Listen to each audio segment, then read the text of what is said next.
You're watching Newsday TV. Thanks for joining us. I'm Ken Bufa. George Santos' former campaign treasurer pleaded guilty in federal court today. Sherry Einhorn explains what the woman admitted to doing for the embattled congressman. Nancy Marks, former campaign treasurer for Congressman George Santos and a key GOP financial figure in local, state, and congressional politics for 3 decades, pled guilty today in federal court to 1 count of conspiracy to defraud the United States. The 58-year-old Shirley woman helped run the campaigns of former state senator John Flanagan and former Congressman Lee Zeldin. She resigned her position with Santos in January.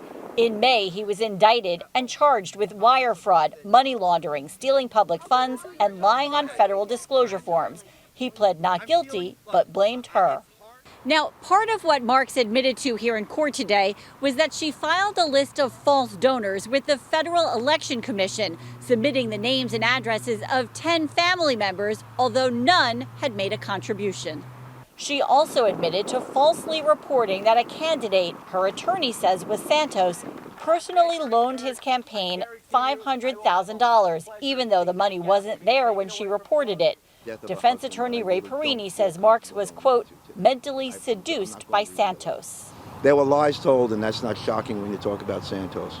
And manipulations done, and that's not shocking when you talk about Santos. Neither Santos or his attorney would comment.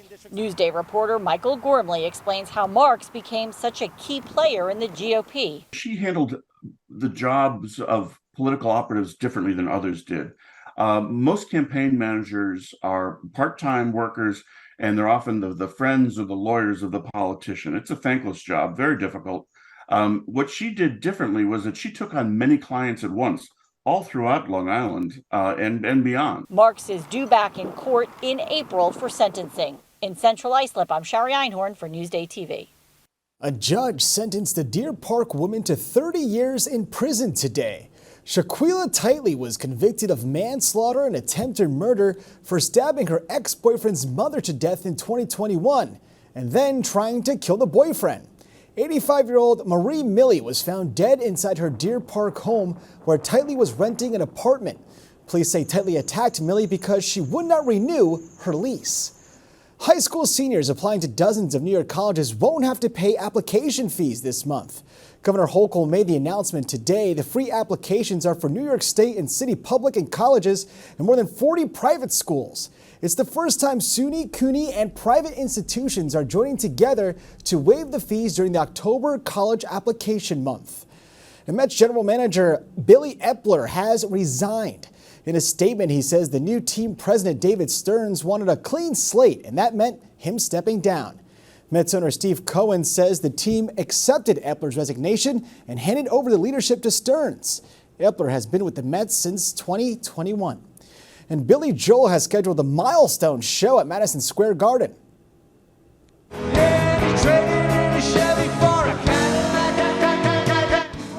He will perform the 100th show of his residency on March 28th. This is Joel's final monthly residency concert at the Garden. Tickets go on sale October 13th. All right, let's take a look at your Long Island weather. And all good things come to an end because tomorrow we have rain. I'm so sorry to tell you, but take a closer look at tomorrow. You can see we have rain pretty much all day, but it clears up at night. So stay inside during work hours, then head out for dinner al fresco. Long Island weather is brought to you by Home Tax Saver, PTRC Incorporated. And now to a Newsday investigation. There's concern that ash dumped at the Brookhaven landfill was potentially hazardous and that the company shipping the ash allegedly knew about it. Sherry Einhorn has a story you'll see only in Newsday.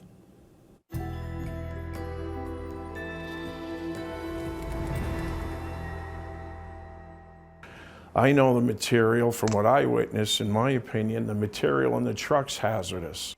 Patrick Fahey filed a whistleblower lawsuit in 2013 against the Covanta Hempstead Waste-to-Energy facility where he used to work. He claims employees were mishandling ash that was loaded into trucks and then delivered to the Brookhaven landfill in a way that made the ash hazardous and put communities and landfill workers at risk. Everybody went along with what's going on there, and it was wrong.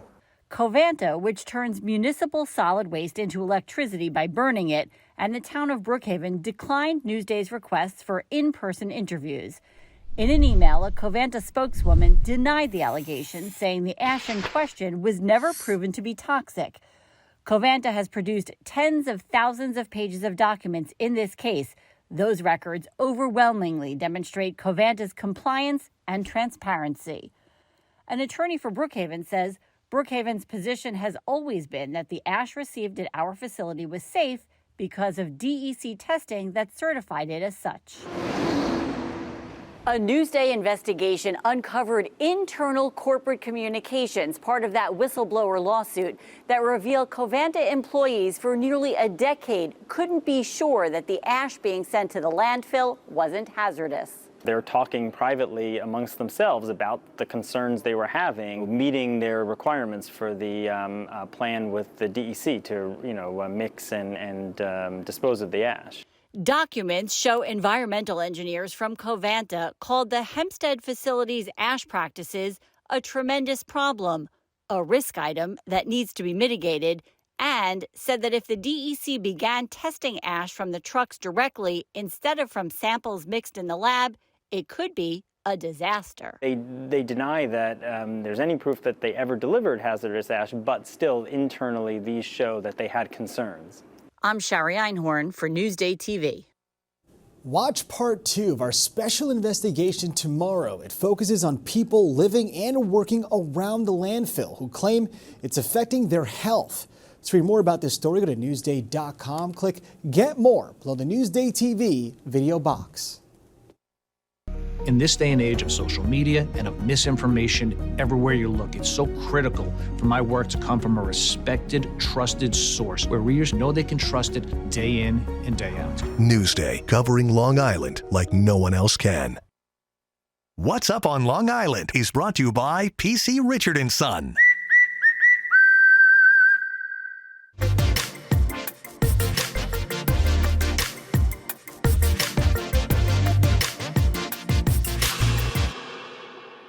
All right, here's what's up on Long Island. It's Spooky Fest in Rockville Center, where you can meet and greet monsters. It's Fridays, Saturdays, and Sundays through October 31st at the Center for Science Teaching and Learning. Or check out the Mill Neck Apple Festival.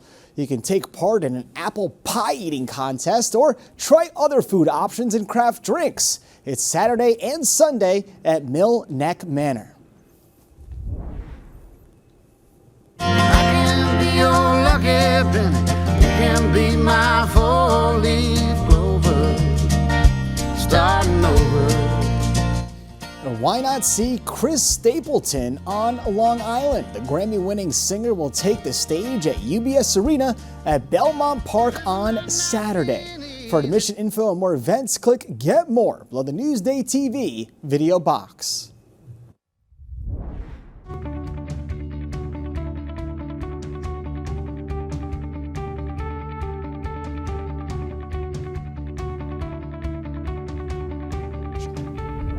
Long Island celebrity chef Alex Guarnaschelli came to our studios to dish on her new cookbook. Lisa DeStefano has a story you'll see only in Newsday.